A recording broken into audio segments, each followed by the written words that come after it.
Buenas tardes, señor. Tía, soy el gobernador general, Gonzalo Piera. Honor de la que.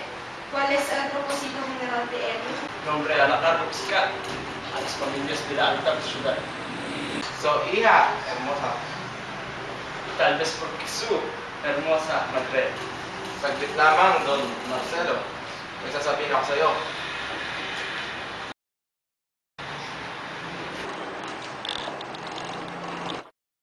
Kung hindi napatawa ng buwis ang iyong pamilya.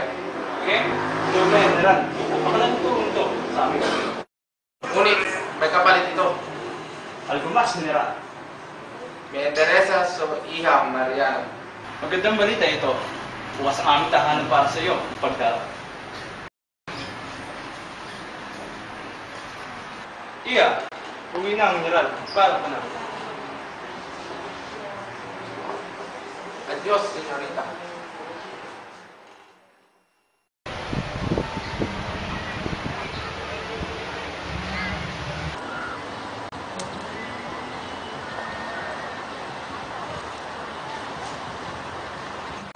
Ay, dito na ba ang lahat? Dito na po. Pinuno. Ano ang plano? Pupunta tayo sa kabilang lalawigan. Tutulungan natin ating mga kababayan. Tutulong ako. Ngunit, paiwan natin ang ating mga pamilya. Di ba masyado malayo iyon? Para sa bayan ang ating gagawin. Kung hindi natin sila tutulungan, sino ba? Napakarami nang namatay sa kabilang lalawigan. Dahil sa pagmulupit ng mga kasilang yan. Paano pa tayo hindi sila ang namumuno sa atin? Paano nating mamahal sa buhay? Paano daw tayo? Tama, kailangan tayo ng bayan. Para sa bayan. Ibagal, Pilipino! Para sa bayan! Tinatakta ako na madali ang ating paglusob. Ipaalam ko sa inyo. Tara na!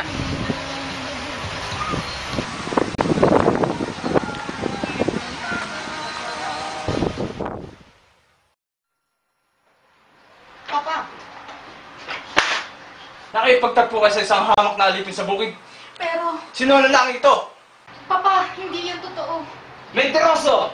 Sinabi mismo sa akin ng gobernador general. Paano? Huwag ko nang malalamang nakipagtagpo ko sa lalaki iyon. Ngunit, Papa, si Antonio, nagmamahalan kami. Narinig ko ba siya sa mo? Nilalagay mo sa kanya ang ating pamilya. Mahal ko siya. Gusto ko sa iyo yung si gobernador general. Makipagmabuti ang sa kanya. Hindi ko siya mahal. Tapos na ako sa pinto.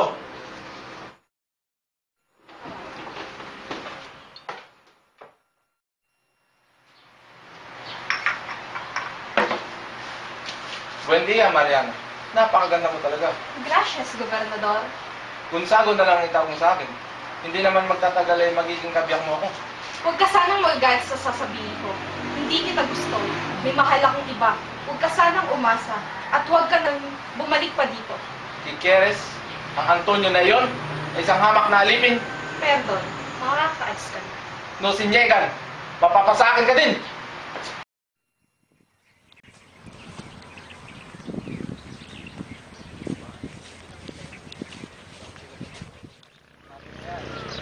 Mga kasama, tataktawa ating pagalis sa isang araw na.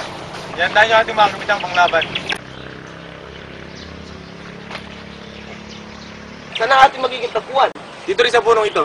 Maaari na ba kayong paalam sa aming mga pamilya? Oo, mga kasama. Pero siguraduhin nyo lang ito ay mananatiling lihim lamang.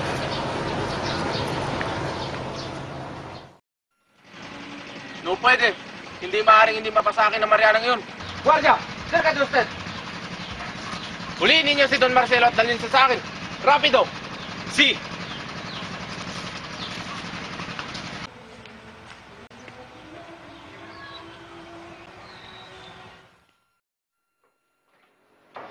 Benir! Sandali! Hindi ba't kayo ang guardia ng gobernador? Managod ko siya niya! Tahimik! Sumama ka na lang! Ano to, ha? Pakulan niyo ang aking asawa. Papa! Senyorita, minako ka. Bakit hindi nyo itanong sa inyo anak? Anong kasalanan ng aking lapok ito? Inadadakip ka ng general dahil maraming utang ang inyong pamilya. Ang mismong general na nagsabi huwag kami magbuwis. Dahil tinanggihan ng iyong anak ang pag-ibig niya. Ito ang kanyang garanti. Ngunit,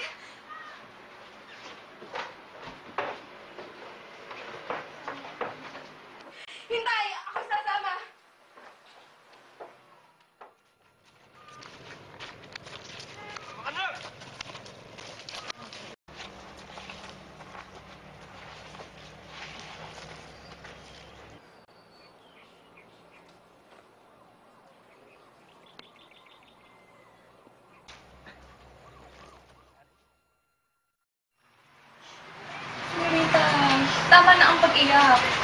Sigurado akong hindi siya pababayaan ng may kapal.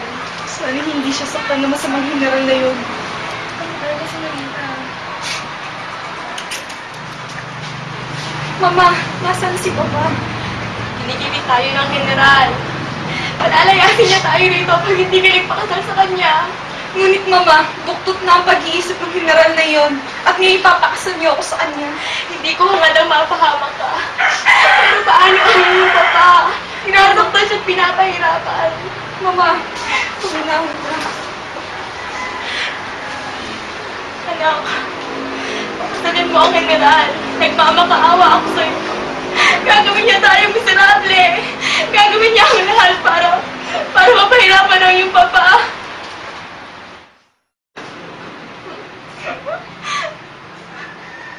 Gawin mo para sa iyong Papa.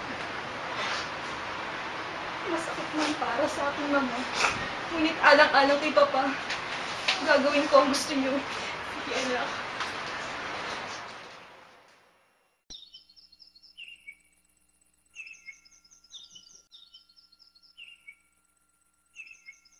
Mga kasama, lalaban tayo sa mga stilang yan. Tara na.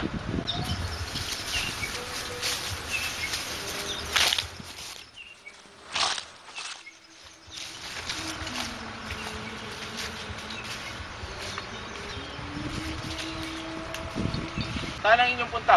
Anong ginagawa nyo rito? May inaayos lang po kami, General. Ay inaayos lang. Sinungaling. Huwakan siya!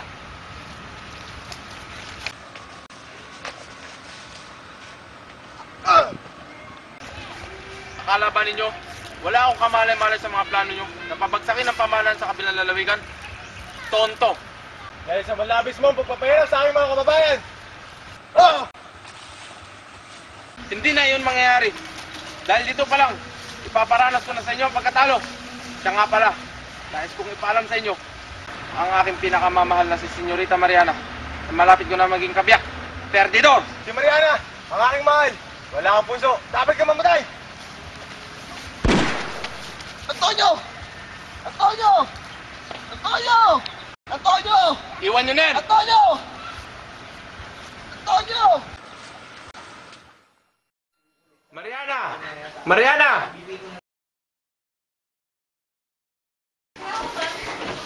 Bitiwan mo ako! Tulong! Gobernador, tigilan mo yan! Bitiwan mo ako, Senyorita! Lumastahan! Remedios! Napakalupit mo! Sino ba ang pinagmamalaki mo? Si Antonio na isang alipin? Walang kakayan sa buhay? Isang dukha? Ganun buhay ba ang gusto mo? Kawawa! Huwag mong idamay si Antonio dito. Umpisa pa lamang ay alam mong mahal ko siya. At kahit kailan, hindi kita mamahalin. At nasaan naroon ang pinagmamalaki mo? Naroon sa kakahuyan. Malamang sa oras na ito ay naagnas na. Anong ibig mo sabihin? Anong ginawa mo sa kanya? Pinatay ko si Antonio. Kaya ngayon, wala ka ng dahilan para patumanggi sa akin. Sumpain ka! Wala kang kasing sama. Pinatay mo ang aking minamahal. Sumpain ka! Tulungan mo ako! Remedios! Tulong!